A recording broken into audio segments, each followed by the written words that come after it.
কখনো কারো স্বপ্ন নিয়ে খেলা করে কারো গোছানো জীবনটাকে অগোছালো করে দিতে যাবেন না। কারণ স্বপ্ন ভাঙার জ্বালা ভীষণ ভয়ঙ্কর।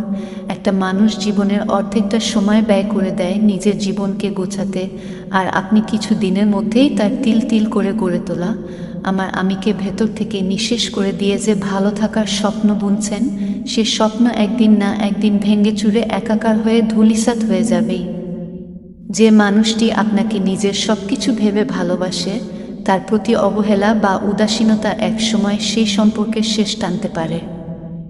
ভালোবাসা কখনো একতরফা থাকতে পারে না, এটি যত্ন, শ্রদ্ধা এবং পারস্পরিক অনুভূতির উপর দাঁড়িয়ে থাকে। একে অপরের প্রতি অটুট বিশ্বাস, সম্মান, শ্রদ্ধা থাকতে হবে।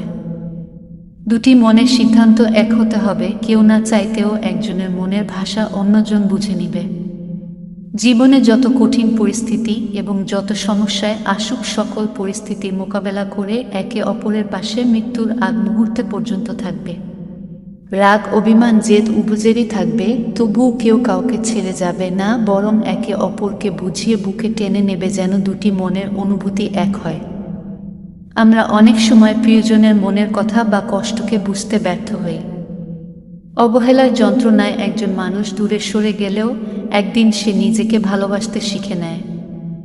তখন সেই শূন্যতা আমাদের ভেতরেই ফিরে আসে, যা সবচেয়ে বেশি কষ্ট দেয়া। সম্পর্ক টিকিয়ে রাখতে এবং মানুষের হৃদয় ধরে রাখতে যত্ন, শ্রদ্ধা এবং ভালোবাসার ব্যালেন্স রাখা অত্যন্ত জরুরি। অবহেলা করতে করতে এমন পর্যায়ে পৌঁছাবেন না যেখানে আপনার চোখের সামনে প্রিয় মানুষটিকে হারিয়ে যেতে দেখেও আপনি কিছু করতে পারবেন না। সময় সবকিছু শিখিয়ে দেয়, কিন্তু তখন সব শিখে লাভ হয় না। কিন্তু ভালোবাসা সুন্দর যদি আপনার মানুষটি সঠিক হয়।